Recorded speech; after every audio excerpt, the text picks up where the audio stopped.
네, 윤회 토론회의 준비 과정으로 윤회 특강을 진행하고 있습니다. 서울에서는 한 달에 한 번씩 서울 모임에서 11월 달 서울 모임에서 90분 수업 2개 동영상으로 이제 보여드렸고요. 부산은 우리 지난주부터 시작해서 매주 90분 수업으로 7번의 특강을 진행할 거고요.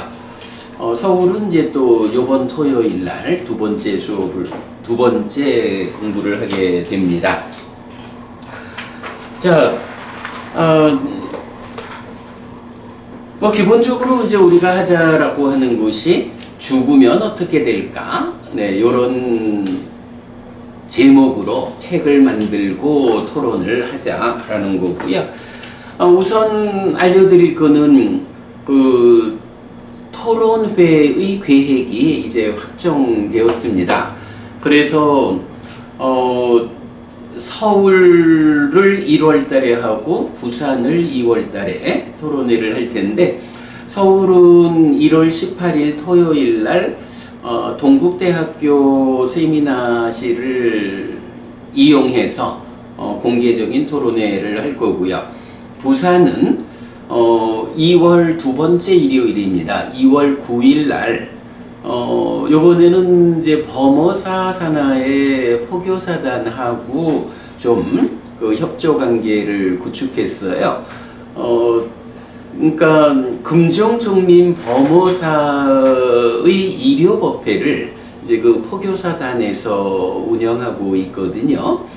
그럴 때 2월 9일 날 두 번째 일요일 날 그 법회에서 오전의 법회에 저를 초청해서 설법을 듣는 걸로, 그러면 이제 저는 그 포교사단 운영하는 범어사법회에 설법을 통해서 이 토론회의 발제를 하고, 그리고 나면 점심 먹고 1시 반부터 5시까지 3시간 반 동안 그 대강의실을 대관해서 이제 윤회 토론회를 진행하는 것으로 이렇게 대관 계약까지 다 마쳤고요. 그래서 일단 토론회 계획은 서울과 부산으로 이렇게 확정이 되었다라는 거 알려드리고, 조만간 팜플렛 만들어서 여러분 드리도록 하겠습니다. 자, 그렇게 이제 서울, 부산으로 나누어서 토론회는 진행되지만 그 토론회에서 우리가 해야 하는 일은 한 가지죠. 윤회라고 하는 이 주제에 대해서 다른 사람 말고 부처님은 어떻게 가르쳐 주셨느냐 하는 이 한 가지 주제를 우리가 먼저 발제로 꺼내놓고 사람들에게 보여드리고, 그리고는 참석하는 대중들의 질문을 그야말로 끝장 토론하듯이 끝까지 토론을 하는. 근데 이제 요렇게 한 사람이 발제를 하고 대중들이 토론을 해서 그 주제 하나의 끝맺음을 하는 거를 콜로퀴움이라는 용어를 쓰더라고요. 그래서 요번에 우리가 진행하는 토론회는 윤회 콜로퀴움 이렇게 되겠고요. 그래서 일단 이건 제가 발제로 부처님이 가르쳐주는 윤회 이야기를 먼저 소개하고, 그 다음에 아마도 윤회라는 것이 그대로 우리 삶의 이야기 전체이기 때문에 굉장히 다양한 질문이 토론이 있을 거예요. 그래서 질의응답의 형태로 토론을 하면 그 토론 시간이 한 3시간 반 정도 잡혀 있는데 그 시간이 부족할 정도로 대화가 진행되지 않을까 생각을 하고 있습니다. 자, 그렇게 이제 많은 질문들에 답하기 위해서 우리가 지금 이제 이런 책을 만들어가고 있고요. 책이 만들어지면 출판해서 다 나눠드리고 그 안에서 대화를 하도록 그래야겠습니다. 자, 오늘 여러분 책을 이제 새로 나눠드렸어요. 근데 오늘 드린 책은 사실은 지난주 나눠드린 책에서 뭐 크게 많은 부분을 보충하지는 않았어요. 그래도 이제 조금씩 좀 보완된 부분 가지고 이야기를 시작해 보도록 하겠습니다.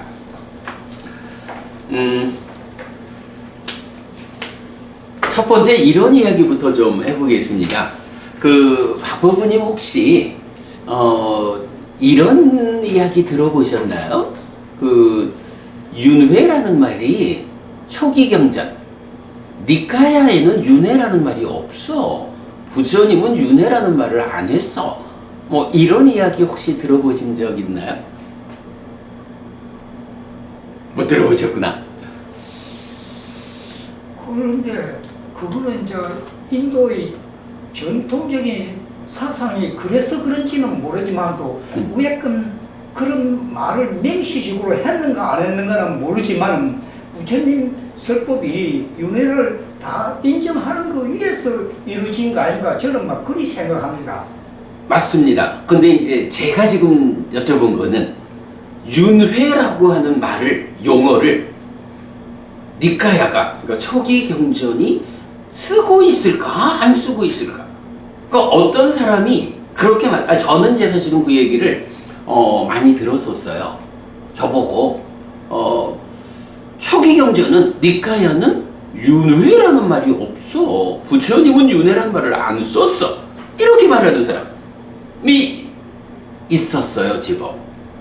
그래서 혹시 그런 말씀을 들어보셨느냐? 근데 뭐 우리가 뭐 당연히 지금 이제 법부님 말씀처럼 뭐 부처님이야 윤회한다라는 그 기본 위에서 법을 설하신 거 아니냐 하는 건 당연한 거잖아요.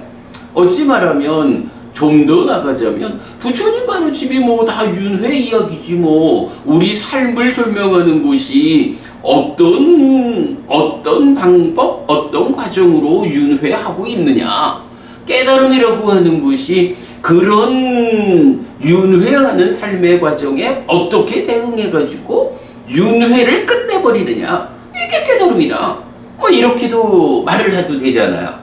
그러니까 부처님은 윤회를 말하지 않았다라는 거는 뭐 기본적으로 안 맞는 것 같은데 문제는 이제 한국 불교에서 저는 사실 이렇게 대화를 하다 보면 뭐 그런 이야기를 제법 들었어요. 아이고 초기 경전에는 윤회라는 말이 안 나와. 이런 부처님은 윤회 이야기 안 했어 라고 말하는 걸 이제 들었는데 히티가 법부님 생각 어때요? 부처님이 윤회라는 말을 직접 우리가 윤회라고 번역하는 어떤 단어를 가지고 윤회 이야기를 했을까? 안 했을까?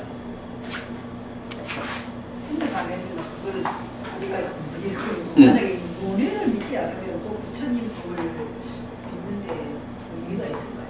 그러겠죠. 네. 아서그 부분은 어때요? 윤회의 장막을 벗긴 분이시고 그렇군요. 아네까자띠 상사랑 그래서 옮겨가고 윤회하는 태어남을 가지면서 집을 짓는 자를 찾는 자가 부처님이셔. 위왔다 차도 해서 왔다라고 하는 말이 사실 윤회를 대표하는 말은 아닌데 윤회라는 말이 이제 두 개의 단어가 있어요. 근데 어쨌든 이제 왔다라고 하면 이게 윤회야.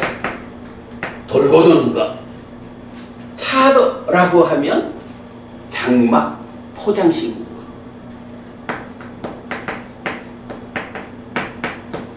위라고 하는 말은 그거를 벗겨내는 거, 제거하는 거. 이렇게 되거든요. 그래서 부처님을 말하는데 부처님이 누구냐라고 하면 윤회의 장막.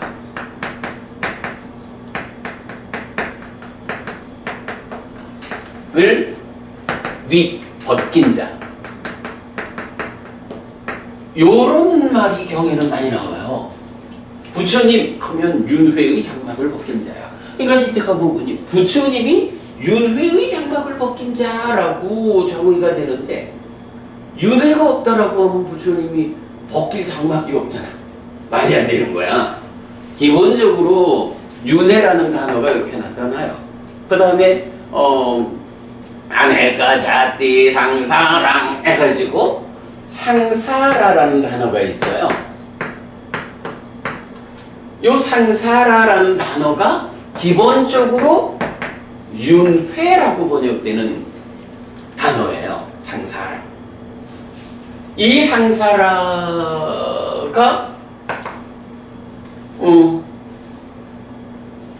하여간 윤회야. 그래서 제가 이제 오늘 드린 교재를 보시면 우리가 이제 지난주에 봤던 연기된 시계 윤회 이래가지고 한 장으로 정리를 했죠. 그 다음 장 넘어보면 이제 5쪽에 가서 자, 오늘 드린 교재에서 5페이지 5페이지 보면 원전의 윤회 이렇게 이렇게 약간 제목을 잡았어요. 그러니까 원전 니카야의 윤회. 니카야는 그러니까 지금 제가 그 질문에 대한 답을 하는 거예요. 아니 초기 경전에는 윤회라는 말이 없다며. 부처님은 윤회를 직접 말하지 않았다며. 지금 이제 박보부님도 그게 뭐 그런지는 몰라도 윤회 없이는 말이 안 되잖아요. 이렇게 이제 두 분 다 그렇게 표현을 하셨거든. 근데 원전에 니까야 부처님 살아서 직접 설한 가르침 그 경들 안에는 상사라라고 대표되는 윤회라는 단어가 있는 거예요. 물론 이제 여기서 왔다라고 하는 단어도 있지만 왔다라는 단어는 뭐 우리 이제 30 이상 있잖아요. 부처님 그 전생의 업에서 32가지 신체적 특징을 가지고 태어난다. 그러면 30 이상을 갖춘 자는 출가하지 않으면 전륜 성황이 되고 출가하면 부처가 된다 이렇게 말하는데 그 출가하면 부처가 된다라고 말할 때의 그 부처에 대해서 윤회의 장막을 벗긴 아라한 정등각이 된다 이렇게 말을 하거든. 그래서 30 이상을 갖춘 자가 출가해서 부처가 된다라고 말할 때 그 부처의 의미를 1번 윤회의 장막을 벗긴 자 이렇게 표현을 하니까 무지무지하게 중요한 개념이고, 그리고 이제 그러고 나면 왔다는 이제 윤회라는 의미로는 그렇게 많이 나오는 건 아니에요. 그런데 이제 윤회를 대표하는 단어가 있죠. 상사라. 네. 한 장 넘겨볼게요.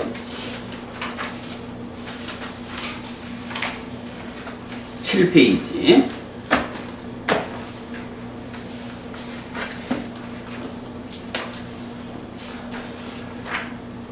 윤회를 부정하는 사람 가운데는 초기 경전에는 윤회라는 용어가 나타나지 않는다고 말하기도 합니다. 그러나 공부의 힘은 모든 거짓을 이깁니다. 니까야에는 윤회라는 용어가 많이 나타납니다. 경을 읽어보면 아는 거예요. 윤회라는 말이 많이 나오는 거야. 히데가 부부님, 네. 이제 확실히 하세요. 네. 많이 나와요? 많이 나와. 윤회로 번역되는 빨리 단어는 두 가지인데 1. 상사라와 2. 왔다입니다. 왔다는 특정한 용례를 보여주지만, 그러니까 좀 전에 말한 이제 위왔다 차도 윤회의 장막을 벗긴 자 등 뭐 몇 가지 특정한 용례를 보여주지만, 상사라는 윤회를 지시하는 일반적 용어입니다. 여기서는 근본경전연구회의 공부기준 안에서 상사라와 관련한 모든 용례를 정리하였는데 책의 뒤에 별첨하였습니다. 이랬는데 오늘 드린 교재에는 별첨하지 않았어요. 지금 요거 제가 그 작업을 지금 하는 중이거든요. 이게 보면 빨리어는 왜 이제 우리말 보면 뭐 어머니 이러면 주격 이러면 어머니 은는 이가 해서 주격이 나오잖아요. 어머니 뭐 을 하면 목적격이 되잖아요. 어머니 하고 부르는 이제 폭격도 있고, 그런가 하면 어머니의 이러면 소유격이고, 어머니에게 이러면 역격이고, 어머니로부터 이러면 탈격이고, 뭐 이런 식의 물론 이제 이런 격이라는 걸 뭐 이제 우리말 문법에서 어떻게 쓰는지 잘 몰라도 일단은 이제 그렇게 그 어머니라고 하는 중심된 단어가 하나 있으면 우리가 실제로 말을 할 때는 어머니라는 말만으로 대화가 되는 건 아니라고요. 이 어머니에 대해서 어떤 격을 가지고 쓰느냐 하는 건데, 빨리어가 요 면에서 우리말하고 똑같아요. 사실 영어 같은 경우는 이런 격이 없거든요. 영어는 전치사를 통해 가지고 뭐 이런 걸 이제 나타내잖아요. 근데 빨리어는 우리말과 똑같이 이렇게 격의 변화를 가져요. 그러다 보니까 상사라라고 하는 이 윤회라는 단어도 그냥 상사라 요렇게 나오는 게 아니에요. 그러면 이게 이제 윤회는 뭐 이렇게 이제 주격으로 말하면 상사로 해서 요거는 이제 상사라가 끝자리가 오로 바뀌면서 주격이 되는 거야. 윤회는 시작이 알려지지 않는 것이다. 요거 15번 상조 때의 모든 경득이죠. 불과 나무도 막혀. 그렇죠. 그걸로 시작을 하잖아. 그럴 때에 시작이 알려지지 않는 것이다. 상사로 윤회는 이렇게 주격으로 나온다고. 그 다음에 윤회를 극복하자. 윤회에서 윤회를 이기자라고 할 때는 목적격이 돼야 되잖아. 그러면 상사랑 이래 된다고. 그 다음에 뭐 상사 뭐 수단격 이러면 상사래나 뭐 또 이제 해가지고 이런 격에 따라서 여러 가지 형태가 나타나요. 이게 또 우리말도 다 마찬가지지만 동사 형태로 뭐 동사 형태가 있는 거를 명사로 만들어서 쓰기도 하잖아요. 뭐 그런 게 또 이제 빨리어에서는 과거 분사나 현재 분사나 이런 분사 형태를 가지고 쓴다고. 그래 이제 문법적으로 좀 복잡해요. 그러다 보니까 윤회라는 게 경에 얼마만큼 나타나느냐 하는 거를 확인하려면 이게 상사라라는 요 단어 하나를 확인해 가지고는 다 못 보는 거예요. 볼 수가 없는 거야. 그러니까 어떤 용례가 있느냐, 어떤 경이 윤회를 말하느냐를 보려면 상사로의 형태도 다 찾아봐야 되고, 상사랑의 형태, 뭐 상사래나 뭐 상사리따 뭐 해가지고 굉장히 많은 형태를 가지고 찾아봐야 되는 거야. 일단 이제 오늘까지 제가 작업한 거는 경에서 이렇게 윤회와 관련한 모든 형태의 용례를 싹 찾아내는 것까지는 이제 오늘 했어요. 이제 그거 좀 이제 정리를 해야 하는 정리하는 작업을 해서 책에 별첨으로 놓을 거고, 뭐 요거는 아마 내일이나 모레면 완성될 것 같아서 아마도 요번 토요일 날 햇빛스님과의 대화 서울 모임에서 초기 경전에 나타나는 윤회의 용례를 소개하게 될 것 같아요. 자, 그래서 어쨌든 이제 뭐 그렇게 진행할 건데 첫 번째 이 책에서는 첫 번째 이렇게 시작을 하려고 합니다. 원전이 알려주는 윤회. 그래서 원전의 윤회 이렇게 이제 말을 했는데 뭐니 해도 우리 이야기 말고 해피 스님이 개인적으로 생각하는 윤회 이야기 말고 경을 통해서 부처님이 어떤 경을 통해서 윤회라는 말을 이렇게 사용하고 있다라고 소개하는데 되도록 어떤 특정한 용례만이 아니라 윤회와 관련한 모든 용례를 모아놓고 그것이 기준이 되어가지고 부처님의 가르침을 해석하는 그런 시작이 되겠습니다. 자, 그래서 아마도 이번 토요일날 서울에서 요 이야기는 하게 될 것 같고 다음 주에는 여러분들께 또 그 부분 더 보충해가지고 새로 교재를 드리게 될 겁니다. 어쨌든 오늘 시작은 윤회라는 말을 부처님은 하지 않았어. 초기 경전엔 윤회라는 말이 없어 라고 말하는 사람들 그거 거짓이다. 윤회라는 말은 무지하게 많다 라는 거 말씀드렸고요. 자, 그 다음에 이제 넘어가 보면 제가 그 책을 만들면서 이런 이야기로 전개를 해야겠다라고 좀 이제 생각을 가지고 했는데 한참 책을 쓰고 나서 도대체 내가 어떤 이야기를 해나가고 있는 거지? 하는 게 막 헷갈려요. 그래서 좀 이제 좀 다시 쭉 살펴보니까 제가 이 책을 이렇게 만들려 하더라고요.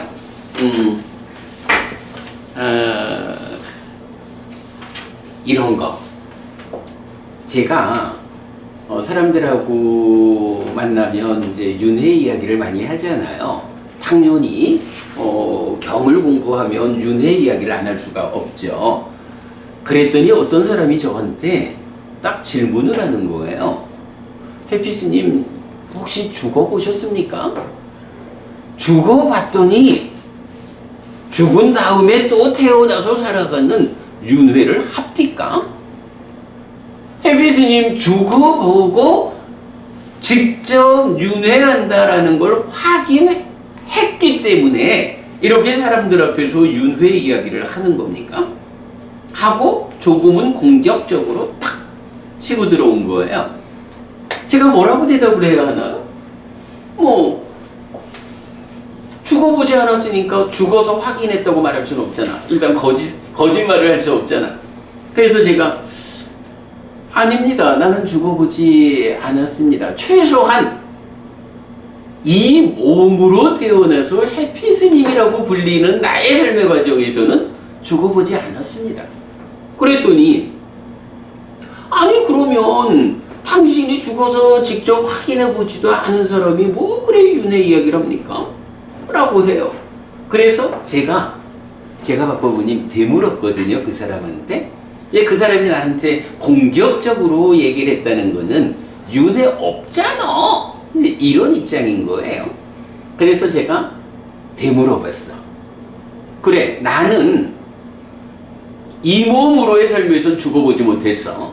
그래서 죽음 이후에 정말 윤회가 있는지 내 눈으로 확인해보지 못했어.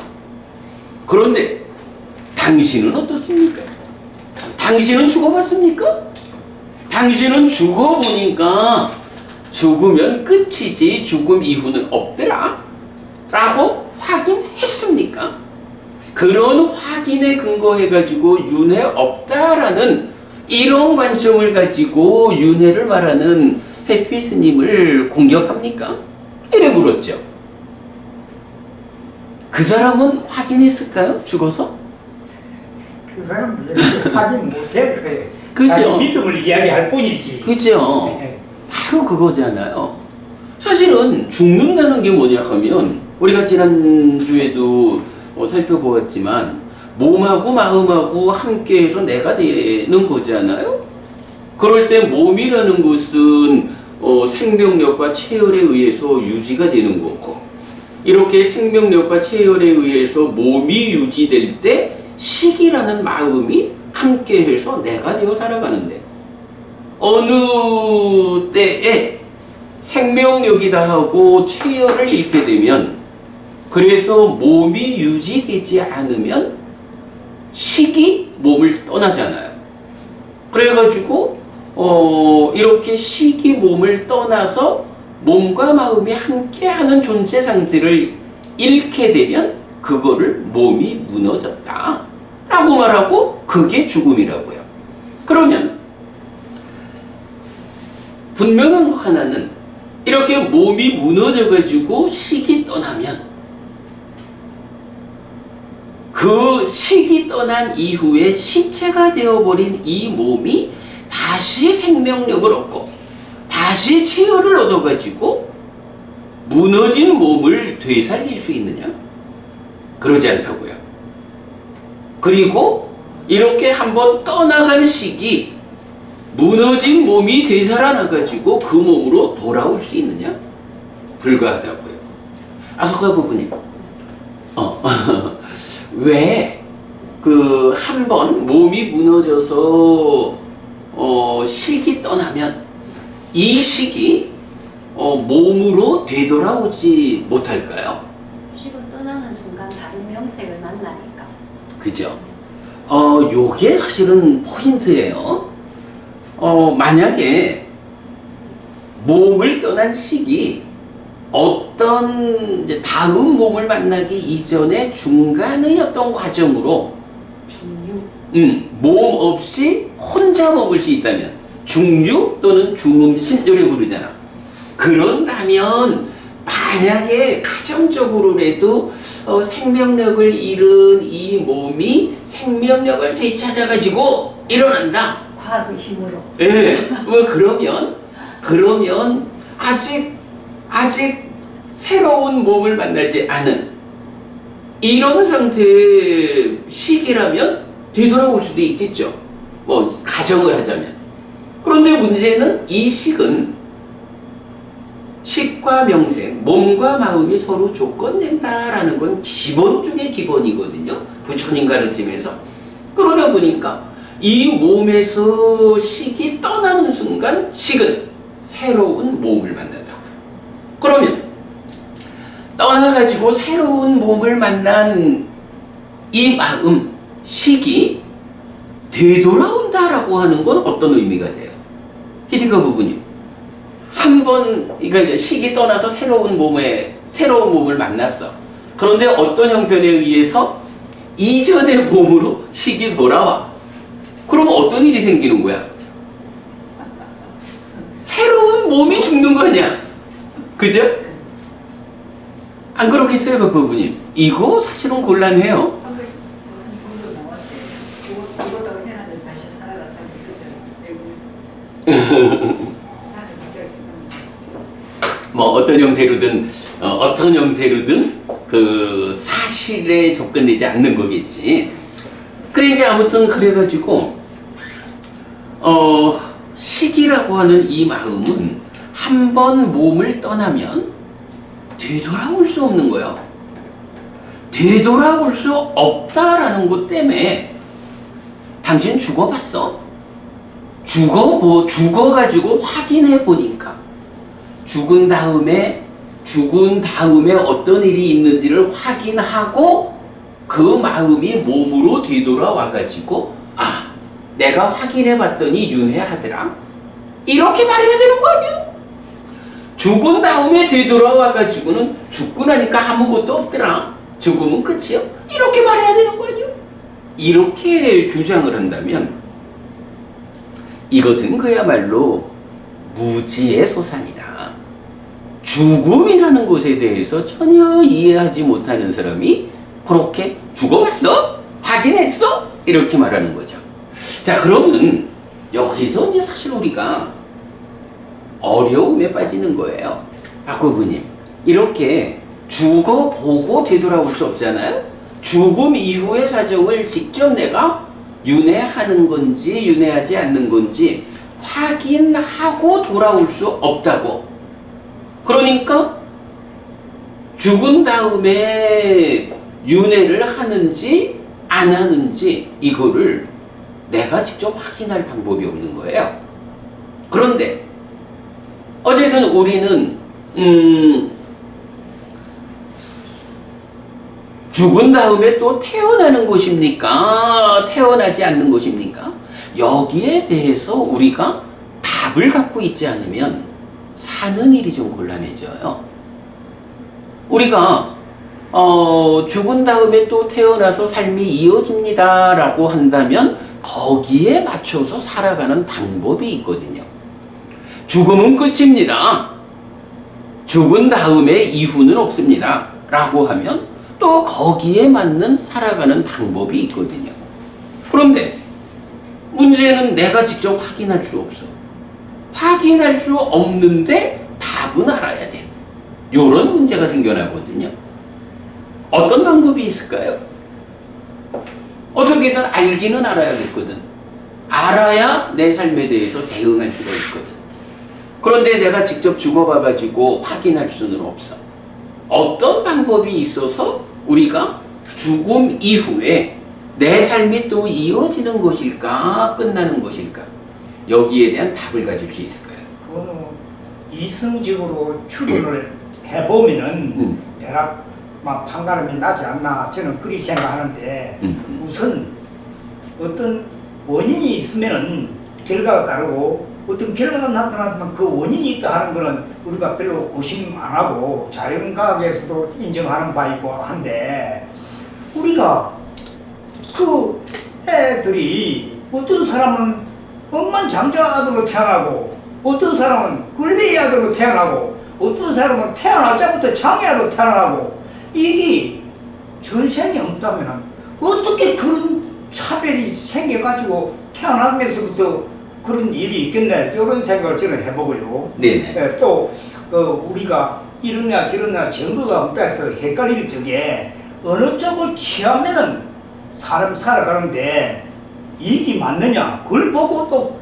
판단할 수가 있는데 윤회를 믿으면은 여러 가지 인간의 좋은 작용을 많이 하는데 윤회를 안 믿으면은 이래도 좋고 저래도 없고 뭐 살도 해도 괜찮다 이런 식으로 무법천지가 될 가능성이 있으니까 그는 그런 점에서도 채택할 수가 없는가 저는 뭐 개인적으로 그리 생각합니다. 예, 뭐 타당한 말씀입니다만은 사실은 그게 지금 제 질문에 대한 답은 안 돼요. 왜 답이 안 되냐 하면 지금 말씀하신 거는 뭐 다양한 현상들에 대해서 이런 방법으로 이해해야 하지 않을까라는 이성적인 접근. 그런데 과연 인간의 이성적 접근이 우리 삶의 모든 영역까지 심오한 끝자락까지 이성이 접근해서 알 수 있느냐?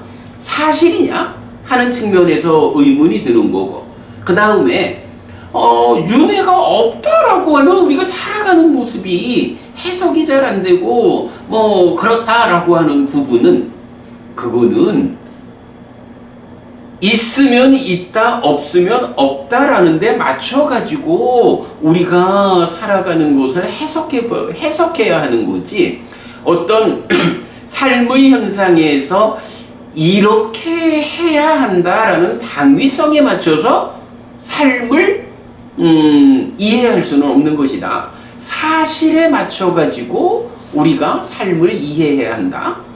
이렇게 반론을 비면 지금 박 부부님 말씀은 정답이 아닐 수는 있어요. 황현모 부부님. 아이고 죄송합니다. 왜 박이 돼버렸을까? 네, 죄송하고요. 그래 이제 하여간 그런 면을 이제 우리가 좀 봐야 하잖아요. 이제 그러다 보니까 내가 스스로의 힘으로 직접 알 수는 없는데 알기는 알아야 하는 주제들 이 주제에 대해서 답을 찾아야 한다라면 제 생각에는 한 가지 방법이 있다라고 생각을 하는 거예요. 그게 무엇냐 하면 스승이다. 스승이다라고 하는 뭐 스승이라는 게 뭐 기본적으로 뭐 모르는 것을 가르쳐 주는 분 이래 되겠죠. 그런데 이 스승이 얼마만큼의 신뢰를 가지는 스승이냐, 얼마만큼 사실에 온전하게 접근된 스승이냐에 따라서 이제 내가 스스로 알지 못하고 그러나 알아야만 하는 일들, 이 부분을 다른 방법이 없다, 선생님한테 여쭤보자 라고 해서 스승을 찾는데, 이 스승이 얼마만큼의 신뢰도를 가지는 스승이냐 하는 것 때문에 우리가 제각각 자기대로의 그렇네 이분이 옳다 라는 신뢰를 가지고 스승을 선택하는 것, 이게 종교다 라고 말을 해도 좋을 것 같아요. 그래서 저는 이제 이 책을 기본적으로 윤회 책이지만, 윤회라는 주제가 내가 직접 죽어봐가지고 확인할 수 있는 주제가 아니다 보니까 어떤 방법으로 알아야 합니까? 라는 데는 선행하는 조건이 있다, 스승이다 라고 해서 요 원전을 제시하는 거를 넘어가면 이제 이 책을 크게 제1부 스승하고 그래서 스승과 관련한 이야기를 쭉 좀 설명하고 있고요. 네, 그래서 이제 9페이지에 보면 제1부 스승 이렇게 되어 있고요.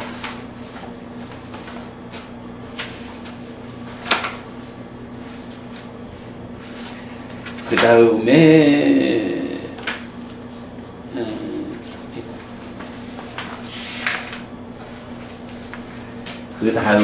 이제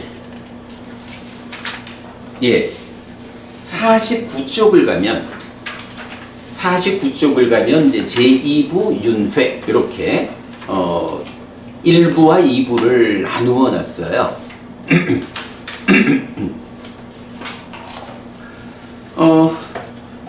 그래서 하여간 이제 저는 이 윤회라는 주제를 공부하는 데 있어서 크게 보면 첫째로는 원전을 통해서 윤회에 대해서 알아봐야 한다 라는 것이 선행하고 나면, 이제 그 다음 이 원전에 근거해서 우리가 공부하는 부분을 서술하는 데 있어서 첫째로는 스승에 대한 관점을 명확히 하자.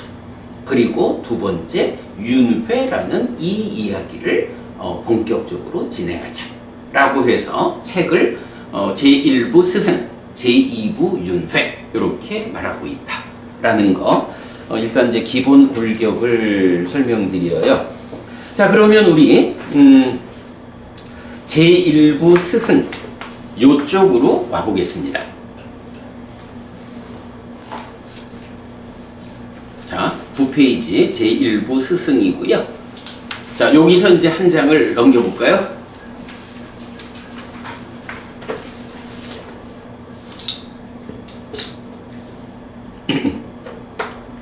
뭐 아직까지 완성된 책은 아닙니다만 우리 11쪽에서부터 조금 좀 읽어보도록 하겠습니다.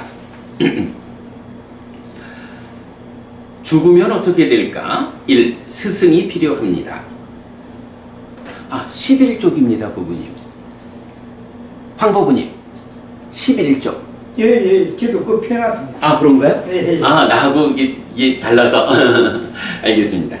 요거를 이렇게 빼놓으신 거구나. 죽으면 어떻게 될까? 1. 스승이 필요합니다.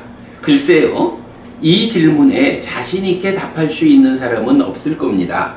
죽으면 죽음 이후의 형편을 가지고 다시 돌아올 수 없다는 한계 때문입니다. 그래서 정답이 없는 질문이라고 할 수 있을 것입니다. 자, 이때 다시 돌아올 수 없다는 한계를 디가니까야 23번 빠야시경을 참조하자 했는데, 저는 지금 이제 식이 떠나면 오지 않는다 이렇게 이제 논리를 설명을 드렸지만, 이제 경에서 보면 빠야시경이란 경에서 내가 여러 가지로 이 죽음을 앞둔 사람한테 당신이 죽으면 죽은 다음에 그 상황을 좀 가지고 와가지고 나한테 알려줘 라고 부탁을 했는데 아무도 돌아와가지고 죽어보니까 이렇습니다 라고 대답하지 않더라. 그러니까 저 세상은 없다. 이렇게 이제 주장하는 그런 비유들이 몇 개 나와요. 그래서 이제 그거 참조하자 그랬고요. 그 다음에 아마도 이 질문에 대한 대답은 두 가지가 될 것입니다. 확인할 수 없음, 즉 답이 없는 문제이니 답을 구하지 말고 그냥 살자는 것과 그럼에도 불구하고 답이 필요하니 어떤 방법을 찾아보자는 것입니다.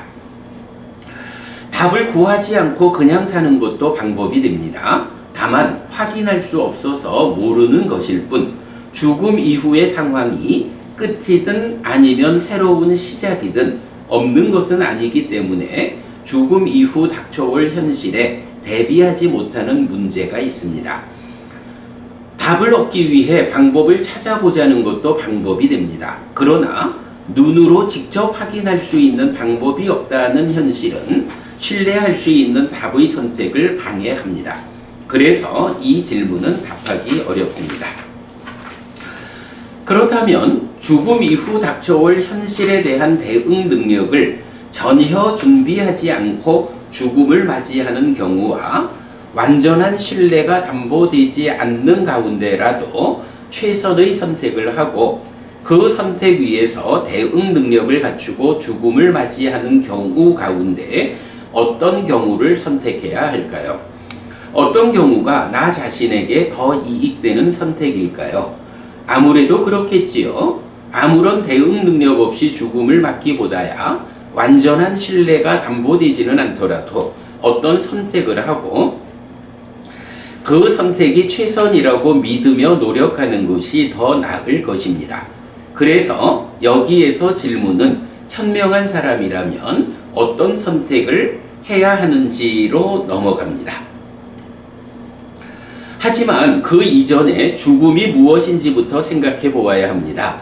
죽는다는 것은 무엇인가요? 사전은 명사, 죽는 일, 생물의 생명이 없어지는 현상을 이른다. 표준국어 대사전이라고 정의합니다. 그런데 누가 죽지요? 그렇습니다. 논리가 필요치 않은 이 질문의 대답은 나입니다. 내가 죽습니다. 내가 바로 죽음의 당사자입니다. 태어나 살아가고 있다면 누구나 죽어야 하고 그 가운데에서 나도 죽어야 한다는 현실 때문에 사람들도 나도 죽음에 대해 관심을 가지게 되고 그래서 죽으면 어떻게 되는지 질문하는 것입니다. 그러면 나는 무엇입니까? 나에 대한 다양한 시각을 말하지 않더라도 나는 내 몸과 내 마음이 함께하여 세상을 만나는 삶의 주인공입니다.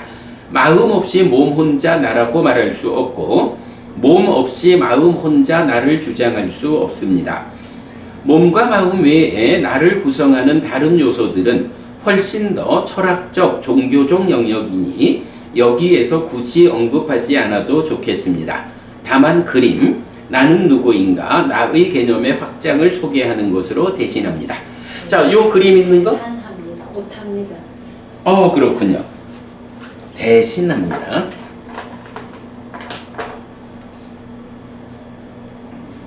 요 그림은 우리 지난주에 요 내용 제가 설명드렸죠.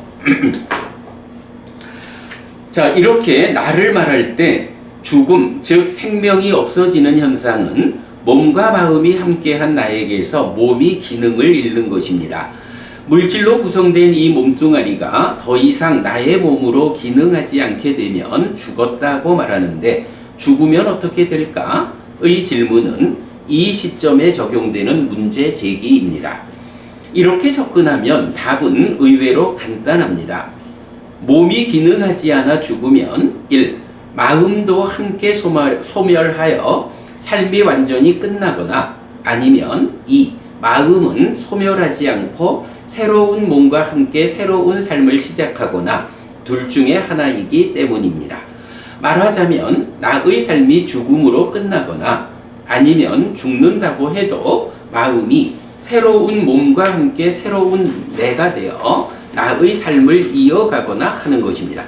지금 읽어나가는 데는 전혀 얘기거리가 없죠. 그대로 맞죠. 그러나 이렇게 이것 아니면 저것이라고 죽은 다음에 대해 이야기하는 것은 무책임한 접근이라고 해야 합니다. 누구도 피해갈 수 없는 죽음이고 죽음 이후에 어떤 현실이 닥쳐오든 나 자신이 감당해야 한다는 사실 때문에 이런 무책임한 접근을 허용할 수는 없습니다. 이렇게 1. 확인되지 않으면서 2. 확인하지 않으면 무책임하다는 비난에 처하는 이 곤란한 문제가 바로 죽으면 어떻게 될까의 문제입니다. 문제제기 훌륭하게 했습니다. 그러면 내 눈으로 직접 확인하지 않으면서도 확인할 수 있는 방법이 있습니까? 그래서 삶에 대해 무책임하다는 비난을 모면할 수 있게 되는 방법은 있는 것입니까? 그렇습니다. 방법이 있습니다. 바로 스승입니다. 내가 보지 못하는 죽음 이후에 대해 바르게 보아 알려주는 스승이 있다면 직접 확인하지 않아도 사실을 알 수 있고 그 사실에 맞게 살아가면 삶에 무책임하지 않을 수 있습니다. 물론 있는 그대로 알고 보는 과정에 의해 직접 확인된 사실을 알려주는 스승을 만나야 한다는 점은 놓치지 않아야 합니다. 스승에 대한 신뢰라는 부분이 이렇게 표현된 거죠.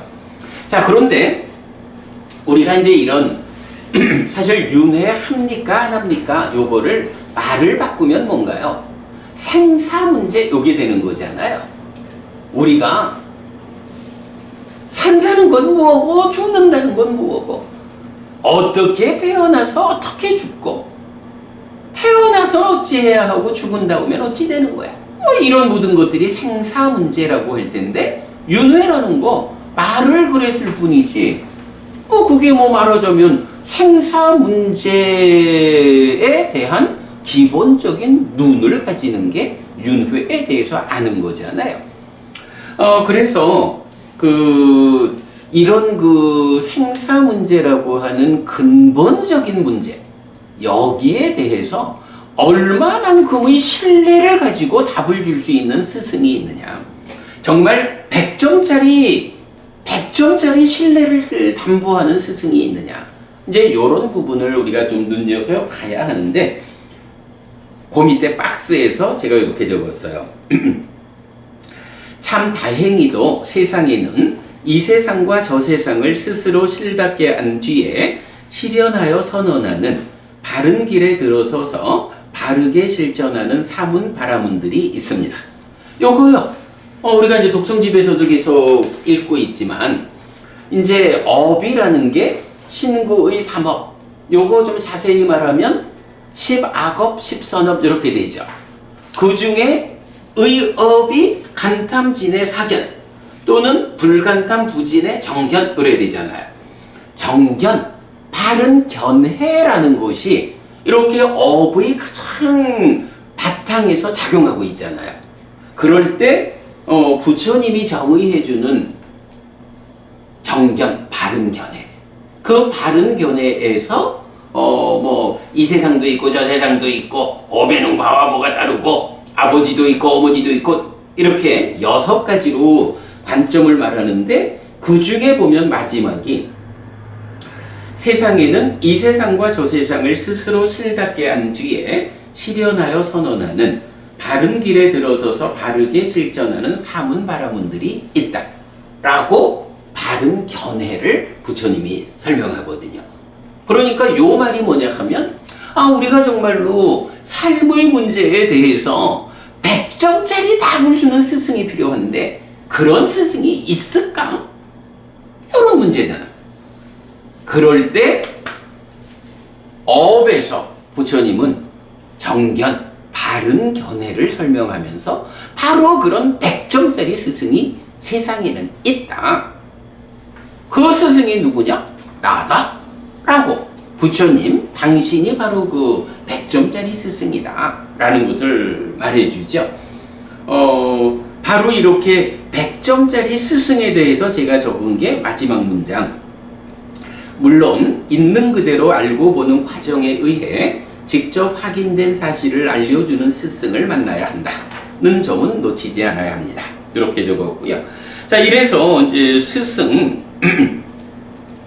스승이 답이다, 필요하다라는 부분을 이끌어 왔고요.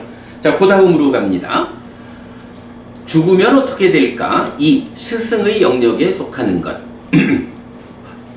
죽으면 어떻게 될까? 이 질문은 인류의 역사만큼 오래된 질문이라고 하겠는데, 이 질문에 답을 주는 사람들을 세상에서는 스승 또는 어떤 종교의 교주라고 불렀습니다.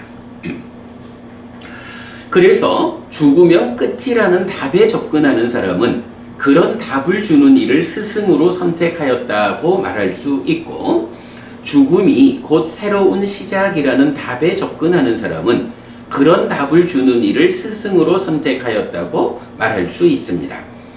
이렇게 직접 확인할 수 없는 질문은 그래서 스승의 영역에 속하는 것이라고 말해야 하고, 스승은 1. 죽으면 끝이라는 답을 주는 스승, 2. 죽음이 곧 새로운 시작이라는 답을 주는 스승의 두 부류를 말할 수 있습니다. 저는 우리 불교 인문 소유에서도 많이 강조하고 있지만 스승의 영역에 속하는 것이 있다. 사실은 세상에 참 많은 문제가 우리가 스스로 답을 알지 못하는 것, 그래서 삶에 대한 온전한 지화견을 가진 이런 스승에 의해서 우리가 배워가지고 방향성을 확보해야 하는 이런 주제들에 대해서 스승을 거부하는 사람들이 많죠. 그냥 내 생각만 가지고 살아보자. 불교 신자 안에서도 스승에 의해서 제시되는 답을 찾으려 하지 않고 그냥 내 생각대로 살아보려 하는 이제 이런 사람들이 많다라는 문제를 저는 스승의 영역에 속한 것은 스승에게서 답을 찾아야 한다라고 많이 말을 하고 있죠.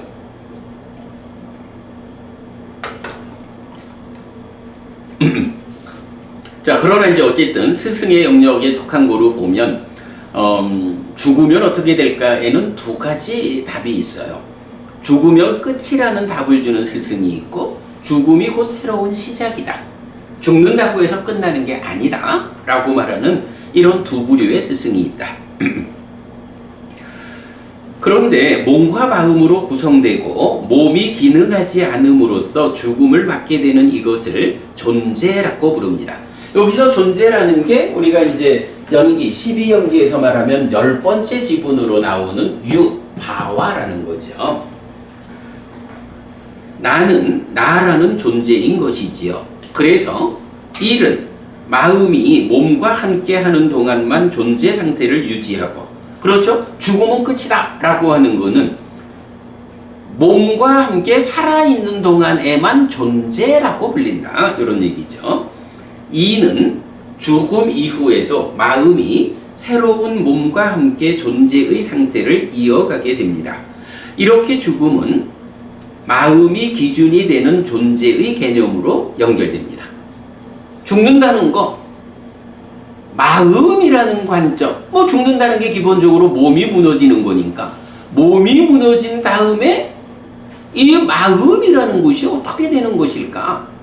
몸과 함께 나라는 존재를 구성하는 이 마음이 어떤 것일까에 따라서 나라는 존재가 몸과 함께 하는 동안에만 존재하고 죽음은 끝나는 거예요. 요런 존재일까? 아니면 몸이 무너져 죽어도 이 마음이 새로운 몸과 함께 또 삶을 이어가니까 죽는다고 해서 나라는 존재가 끝나는 게 아니에요. 이렇게 말하는 두 가지 스승이 있다, 요거죠. 이때 죽음 이후에도 새로운 몸과 함께 존재 상태를 이어가는 경우의 마음은 주의해야 하는데, 이 마음에 대한 두 가지 관점이 있기 때문입니다. 요거를 우리가 이제 주목해야 되는 거죠. 한 가지는 마음이 참된 것, 요거를 이제 힌두교에서 말하는 아트만, 요거를 이제 아라고 번역했잖아요. 그래서 마음이 참된 것, 본질이다, 완전하다, 불변이다, 불생불멸이다. 이렇게 마음이 참된 것이라는 관점입니다. 참된 것이다 보니 이것이 존재의 중심이고 몸은 여기에 따라오는 부수적 요소가 됩니다. 부수적인 것으로의 몸과 함께 존재 상태로 있다가 몸의 기능이 다하여 죽으면 참된 것인 마음은 옷이 낡으면 갈아입듯이 새로운 몸을 만나 존재를 유지한다는 관점입니다. 다른 한 가지는 마음이 참된 것이 아니라는 관점. 본질 아니고 완전하지 않아 결점이 있는 불완전 상태고 변화하는 것이고 생멸하는 것. 이런 관점입니다. 참된 것이 아니다 보니까 참된 것이 아닌 몸과 대등하게 함께해서 비로소 존재 상태를 형성하는 것입니다.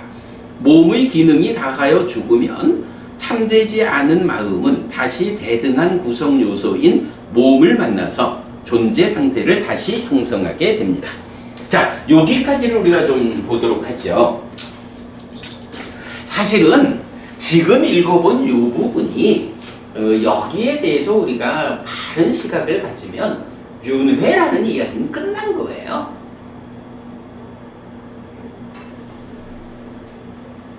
그러지 않겠어요? 윤회하는데 몸이 무너져 죽은 뒤에 몸과 함께 나를 구성하는 파트너가 되는 마음이 어떤 건데? 라고 마음에 대한 해석이 끝나면 윤회 끝난 거지 뭐. 윤회라는 주제. 자, 그래서 보면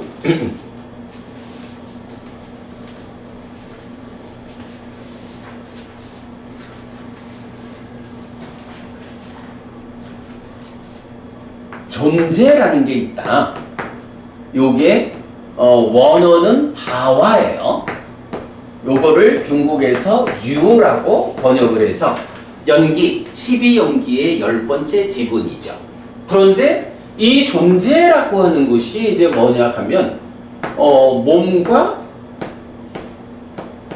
마음이 함께한 상태다. 이렇게 봐야겠죠.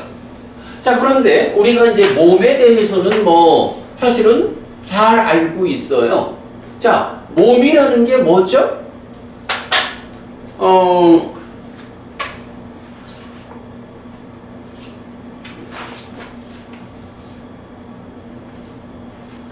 그 16쪽 밑에 보면 제가 박스를 쳐가지고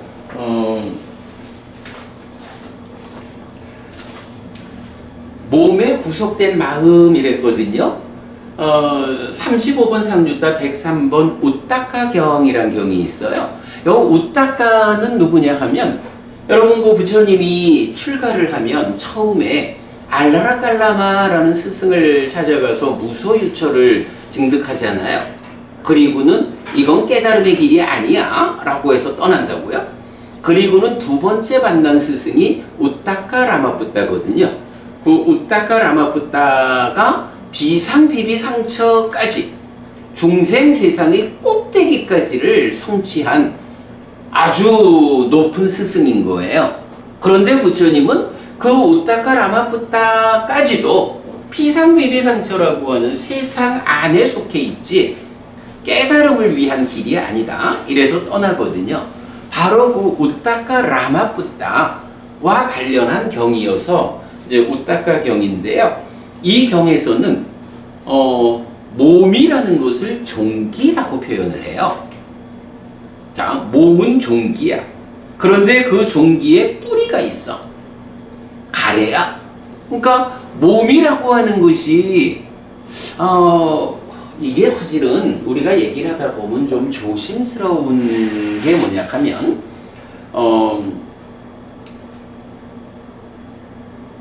일원론, 이원론 뭐 이런 말들을 하잖아요. 일원론이라고 하면 오직 마음만이 참된 거 이렇게 보는 개념이잖아요. 불교는 마음을 아뜨만으로 보지 않기 때문에 마음이 이론론적인 아주 참된 거 아니다 이런 입장이기 때문에 몸하고 마음하고의 관계를 우리가 대등하게 설명하고 있거든요. 근데 그러다 보니까 몸과 마음의 이 관계를 제가 이제 잘 표현하는 거지만 마음이 몸에 구속되어 있는 상태, 마음이 몸의 구속으로부터 벗어나는 것으로의 깨달음, 이렇게 표현을 하면 자칫 해피스님은 불교를 너무 이론론적 관점으로 접근하는 거 아니야? 이렇게 비판할 수가 있어요. 그래서 사실은 이 부분은 조심스러운데 그럼에도 불구하고 부처님은 몸과 마음이 대등하게 함께해서 나를 구성하는 가운데 그래도 그 중에 더 중심이 되는 삶의, 그러니까 나라는 존재성의 근본 자리에는 마음을 두는 거예요. 그래서 이 마음이 몸에 구속되어 있는 상태를 몸과 마음이 서로 조건되어 함께하는 존재 상태, 요거를 중생이란 말로 나타내는 거고, 이러한 몸과 함께하는 몸에 조건 지어진 상태에서 마음이 벗어나는 것, 이것을 깨달음으로 말하고 있거든요. 그럴 때 이제 여기서 우리가 조심스럽게 봐야 하는 게, 이 마음이 몸과의 이런 관계를 말하니까 그럼 그 마음이 아뜨만이 되는 거 아니에요? 이런 오해를 할 수가 있는 거예요. 그런데 부처님은 이렇게 마음이 더 내 삶의 근본이 되고 마음이 몸에 구속되어서 중생이라는 삶을 살면서 괴로움을 겪어야 하고, 그럴 때 몸의 구속에서 벗어나는 것, 이게 해탈이고 열반을 실현하는 깨달음이고, 이렇게 말하면서도 법은님, 열반이 아뜨만인가요? 아니죠. 우리가 삼법인에서 재범무아를 말하면서 열반까지를 포함한 모든 것이 다 무아, 이렇게 말을 하잖아요. 그러니까 몸의 구속에서 벗어나는 이 완전한 상태의, 그러니까 완성된 상태의 식조차도, 그러한 열반의 경지조차도 무아다, 이래 말해서 몸에 구속된 더 근본된 것으로의 마음을 그렇게 말할 때 일원론적으로 보는 것과는 다르다. 이제 이 부분이 참 보면 학자들한테서도 쉽게 이해되지 않는 것 같아요. 그래서 경을 보는 관점이 이제 자꾸 좀 어려워지는 것 같은데, 제가 그것 때문에 지금 이 부분을 보여드리는 거예요. 우타카경에서는 분명하게 몸이라는 것은 종기야. 그리고 그 종기의 뿌리에 가래가 있어. 그럼 그 얘기는 뭐예요? 가래가 있으면 몸이라는 종기에 뿌리가 된다. 뿌리가 있으면 싹을 틔워서 자라나는 거잖아요. 가래가 있으면 몸이 내 삶에 참여한다. 마음이 몸에 구속된다. 이렇게 표현하는 거거든요. 몸은 종기고 종기의 뿌리는 가래다. 그래서 이제 높은 알물 이룩한 자, 요 이제 아라한이죠,는 종기의 뿌리를 파내었다. 이렇게 이제 표현을 하고 있어요. 그러니까 종기의 뿌리를 파냈으니까 종기가 없는 상태가 없어지잖아. 몸의 구속으로부터 벗어나는 상태를 이렇게 높은 알물 이룩한 자, 이런 식으로 이제 표현을 하고 있는 거예요. 그런가 하면 이제 마지막이니까요, 106번 흔들리지 않는 경지에 적합한 경에서는 비상비비상처까지도 유신, 즉 몸이 있는 영역이다 라고 알려주고 있고요. 그렇다면 이렇게 몸에 구속된 마음을 종기인 몸으로 말하고 있는데, 마음은 그 몸의 구속에서 벗어날 수 있는가? 라는 부분에 대해서 이제 두 개의 경에서 무명과 가래가 해소된 몸의 구속에서 벗어난 요런 식의 상태를 표현하죠. 그게 속성이 없고 한계가 없고 모든 관점에서 빛나는 식이다. 이렇게 해서 몸의 구속에서 벗어난 상태를 말하고 있거든요. 자, 제가 그 오늘 요 보충교재 한 장 드렸어요. 보충교재 한 장 드린 게 방금 소개한 우따가경 전문 번역해서 드렸거든요. 뭐 시간이 좀 그렇지만 그래도 한번 빨리 읽어보도록 하겠습니다. 35번 상류따 103번 우따가경. 비구들이여 우따까라마붓다는 이렇게 말한다. 참으로 이것이 높은 알물 이룩한 자, 참으로 이것이 일체의 승리자, 참으로 이 파내지 못한 종기의 뿌리를 그는 파내었다라고. 그러나 비구들이여 이 우따까라마붓다는 높은 알물 이룩한 자가 아니면서 나는 높은 알물 이룩한 자다라고 말한다. 일체의 승리자가 아니면서 나는 일체의 승리자라고 말한다. 종기의 뿌리를 파내지 못했으면서 나에게 종기의 뿌리는 파내어졌다라고 말한다. 비구들이여 여기 그것을 바르게 말하는 비구는 말해야 한다. 참으로 이것이 높은 알물 이룩한 자, 참으로 이것이 일체의 승리자, 참으로 이 파내지 못한 종기의 뿌리를 그는 파내었다라고. 비구들이여 어떻게 높은 알물 이룩한 자가 되는가? 비구들이여 비구가 육척처의 자라남과 줄어듦과 매력과 위험과 해방을 있는 그대로 꿰뚫어 안다. 요 표현은 많이 나오는 표현이죠. 비구들이여 이렇게 비구는 높은 알물 이룩한 자가 된다. 비구들이여 어떻게 비구는 일체의 승리자가 되는가? 비구들이여 비구는 육척처의 자라남과 줄어듦과 매력과 위험과 해방을 있는 그대로 안 뒤에 집착 없이 했다란다. 비구들이여 이렇게 비구는 일체의 승리자가 된다. 여기서 보면 높은 알물 이룩한 자까지는 예류자의 경지로 보는 거죠. 그리고 있는 그대로 안 뒤에 집착 없이 했다란다. 일체의 승리자는 아라한 요래되죠. 비구들이여 어떻게 비구에게 파내지 못한 종기의 뿌리가 파내지는가? 비구들이여 이제부터 몸에 대해서 설명을 해줘요. 비구들이여 사대로 구성되었고 부모에 속한 것에서 생겨난 것이고 밥과 음료가 집적된 것이고 무상하고 쇠퇴하고 부서지고 해체되고 흩어지는 것인 이 몸을 지시하여 종기라고 한다. 몸이 종기다라고 이렇게 직접 말해주는 거예요. 요 표현 굉장히 중요한. 비구들이여 가래를 지시하여 종기의 뿌리라고 한다. 비구들이여 비구에게 애는 버려졌고 뿌리 뽑혔고 윗부분이 잘린 야자수처럼 되었고 존재하지 않게 되었고 미래에 생겨나지 않는 상태가 되었다. 비구들이여 이렇게 비구에게 파내지 못한 종기의 뿌리가 파내진다. 비구들이여 우따까라마붓다는 이렇게 말한다. 참으로 이것이 높은 알물 이룩한 자, 참으로 이것이 일체의 승리자, 참으로 이 파내지 못한 종기의 뿌리를 그는 파내었다라고. 그러나 비구들이여 이 우따까라마붓다는 높은 알물 이룩한 자가 아니면서 나는 높은 알물 이룩한 자라고 말한다. 일체의 승리자가 아니면서 나는 일체의 승리자라고 말한다. 종기의 뿌리를 파내지 못했으면서 나에게 종기의 뿌리는 파내어졌다라고 말한다. 비구들이여 여기 그것을 바르게 말하는 비구는 말해야 한다. 참으로 이것이 높은 알물 이룩한 자, 참으로 이것이 일체의 승리자, 참으로 이 파내지 못한 종기의 뿌리를 그는 파내었다라고.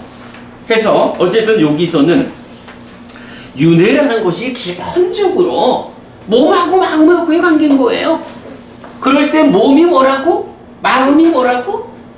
이게 힌두교적 관점에서는 마음이 아트만인 거예요. 그러니까 몸은 옷에 해당하는 거여서 옷이 낡으면 버리고 새 옷 갈아입듯이 몸 바꾼다 이런 표현을 많이 하잖아. 그런데 불교적 관점은 그러지 않은 거예요. 이 마음이라는 것이 그렇게 완전한 아트만이 아니고 불완전한 존재 상태라고. 그러기 때문에 중생으로 있는 한 몸이 필요해. 그래서 몸과 함께해서 중생이 되는데 요거를 중생이라는 존재 상태를 기준으로 보면 서로 조건되니까 마음이 있으려면 몸이 필요합니다. 이렇게 말을 하는 거지만 사실은 이게 왜 마음이 몸을 필요로 합니까? 조건으로 합니까? 요거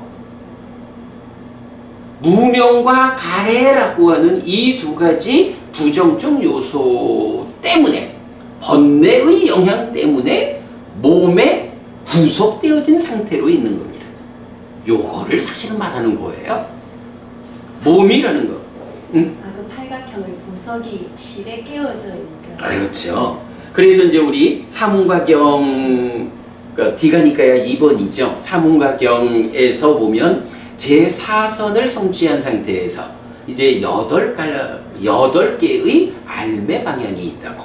그 중에 첫 번째가 뭐냐 하면 바로 그러니까 제4선을 넘어서는 과정이니까 이제 제4선은 색계니까 색계면은 몸과 마음 이래서 이 마음보다도 몸에 좀 더 주안점을 둔 요런 색계적인 상황에서 이제 그 색계의 꼭대기에 가가지고 보는 거예요.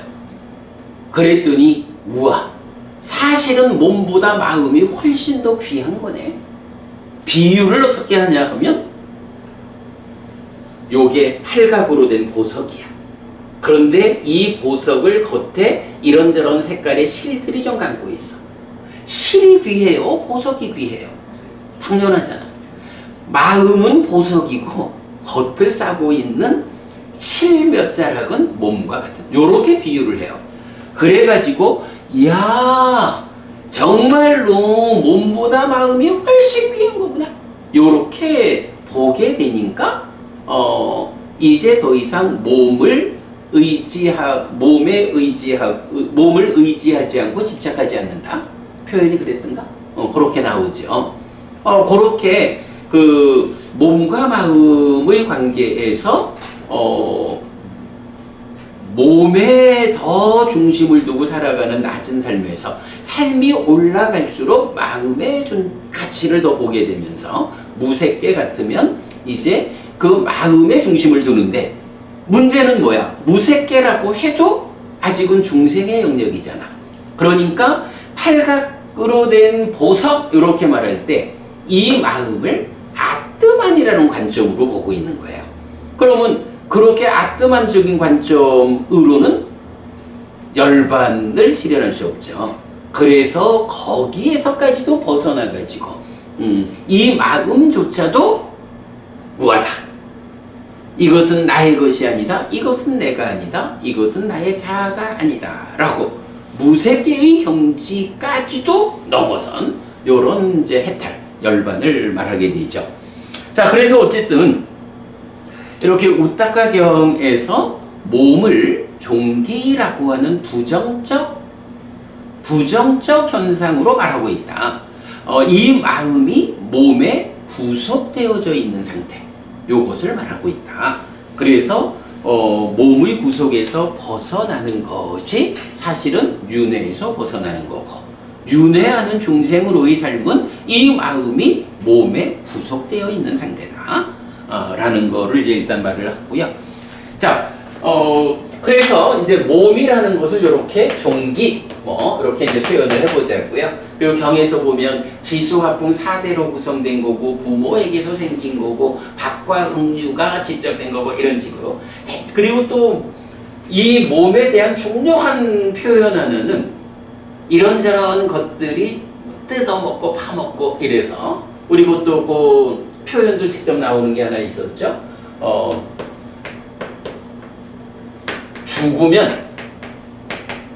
죽으면 다른 생명의 먹이가 되는가.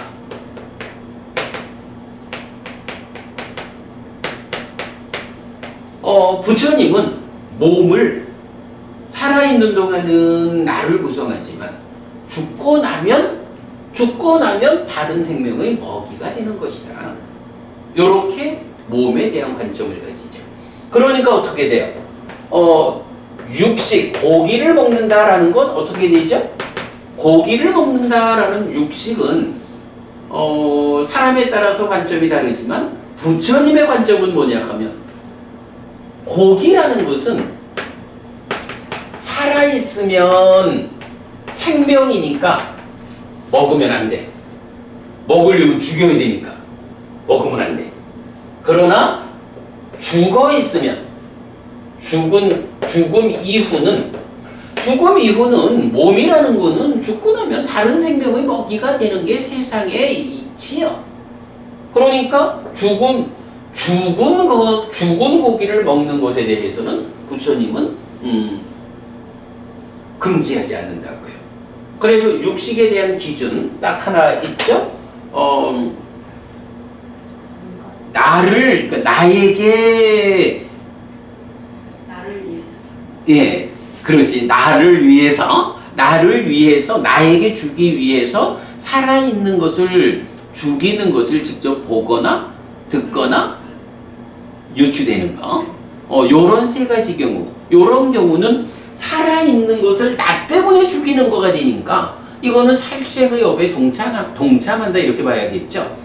그거는 먹으면 안 된다. 그러나 이미 죽어 있는 거, 즉 시기, 마음이 떠나버려서 버려져 있는 나무 토막 같은 요렇게 된 몸이라는 것은 그건 세상 이치가 죽어서 마음이 떠나고 나면 다른 생명의 먹이가 되는 거예요. 이래가지고 내가 직접 그 죽이는 일에 동참하는 게 아니라면 보거나 듣거나 유추되는 이런 음식을 먹음으로써 내가 동참하는 게 아니라면 고기를 먹는 일은 불교적으로는 아무런 문제가 없죠. 네, 그런 부분까지 이제 참고가 되고요. 자, 이런 상태에서 그러면 우리가 오늘 봐야 하는 핵심적인 내용은 뭔가요? 요 마음 이야기죠. 자, 방금 읽어본 바에 의하면 이제 스승에 따라서 이 마음을 두 가지로 말하는 거예요. 마음은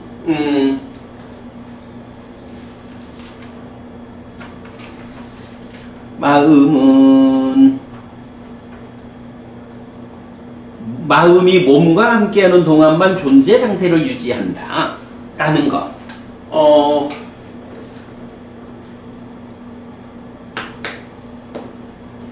몸 죽으면 마음도 소멸하는 거. 네, 요거를 이제 당멸 이렇게 부르는 거죠. 예, 요 얘기는 조금 이따 하고. 몸이 죽으면 마음도 소멸하고 마는 거야. 마음의 존재성을 이렇게 보는 거야. 지금 여기서 우리가 무슨 얘기를 하는 거냐 그러면 마음에 대해서 우리가 모른다고. 모르니까 그럼에도 불구하고 모르고 갈 수는 없는 문제에서 스승을 선택해야 하는 거예요.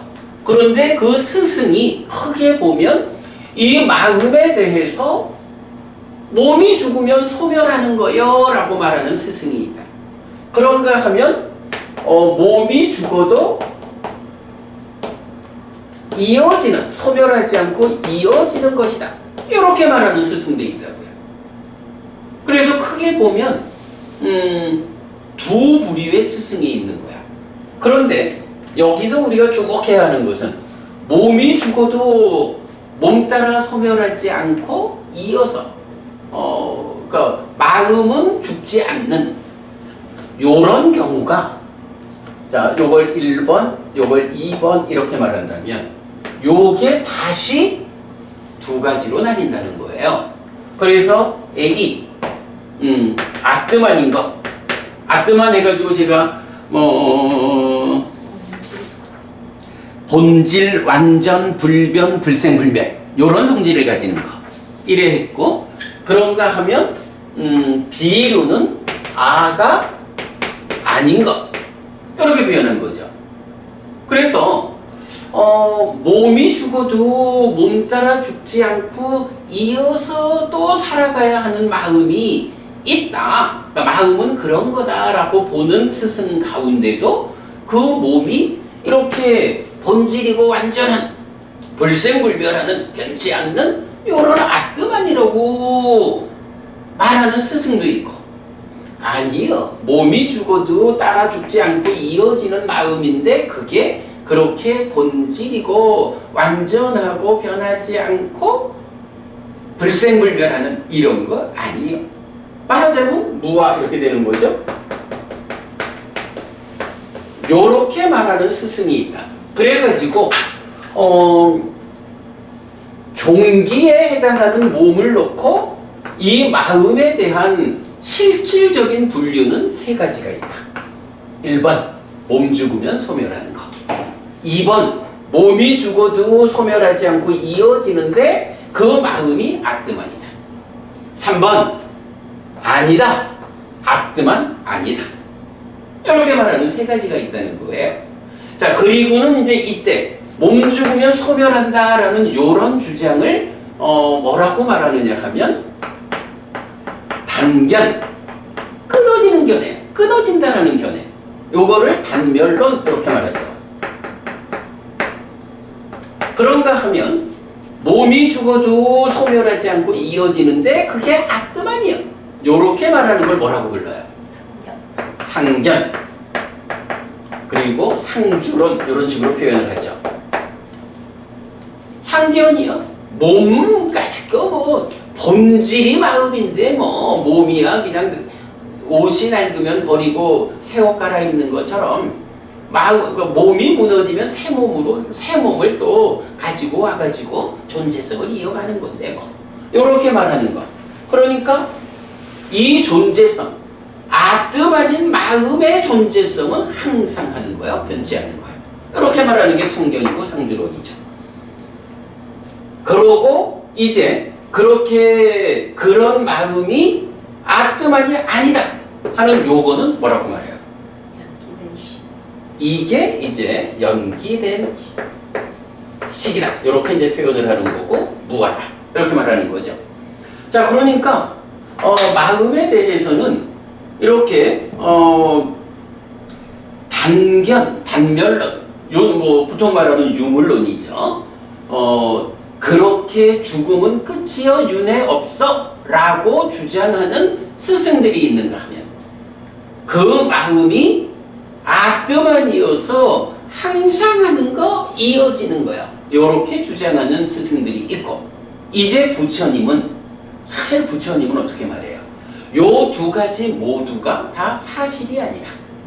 사실이 아니고 정말 이 마음의 사실된 모습은 무엇이냐?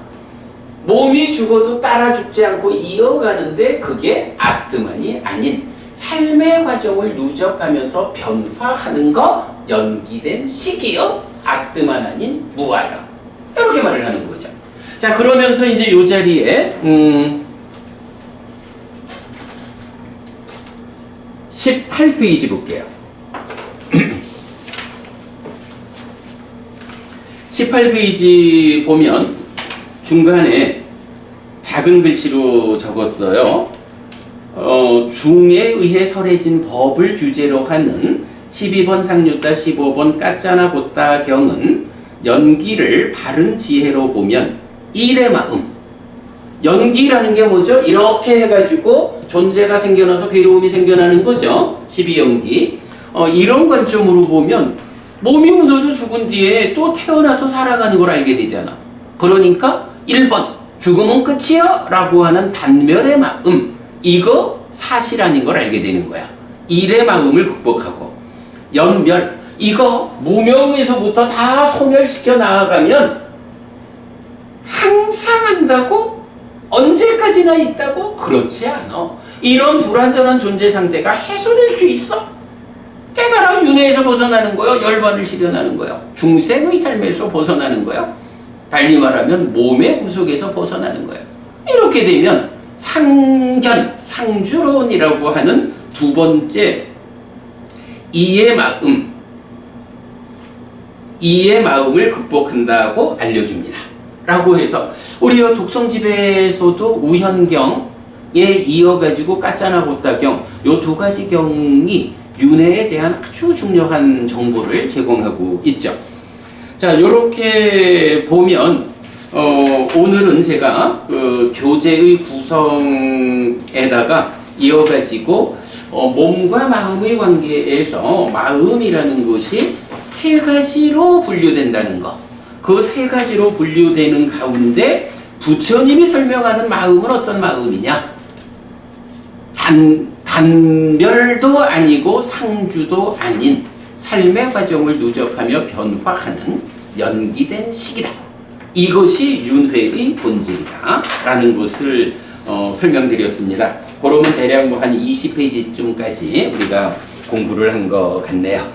자, 오늘 여기까지 공부하죠? 제가 그 윤회의 용례는 뭐 되도록 서울에서 이번 강의해서 여러분 보여드리도록 하겠고요. 자, 법회 마치겠습니다. 삼마삼부토 바가와 스와카토 바가와타 담모 수파티빤노 사와카 상고띠 세주는 전등각이시다. 세주는 법은 잘 쓰여졌다. 제자들의 상관은 잘 실천한다. 찌랑띠타뚜로 가스밍 삼마삼부타 사사난띠 전등각의 가르침이 이 세상에 오래도록 머물기를 이차마항 얀냥야지뚱 양마마 아싸 디가라땅 히타야 수카야띠 오랫동안 나에게 이익과 행복을 준 자선행을 실천하리라. 이당다낭 페다낭 니아띠 살로 히타낭 우빠까빠뚜 이당다낭 페다 니아띠 살로 히타 파리 분잔뚜띠 이 보시가 돌아가신 친지와 혈육들에게 도달하리를. 이 보시를 돌아가신 친지와 혈육들이 사용하기를. 오늘도 우리가 훌륭한 법의 등을 함께 달았습니다. 이 법의 등의 공덕이 오랫동안 여러분들에게 이익과 행복으로 함께하기를 바랍니다. 또한 오늘의 이 법보시의 공덕이 여러분 생각하시는 그분들에게 도달하고 사용되기를 바랍니다. 수고하셨습니다.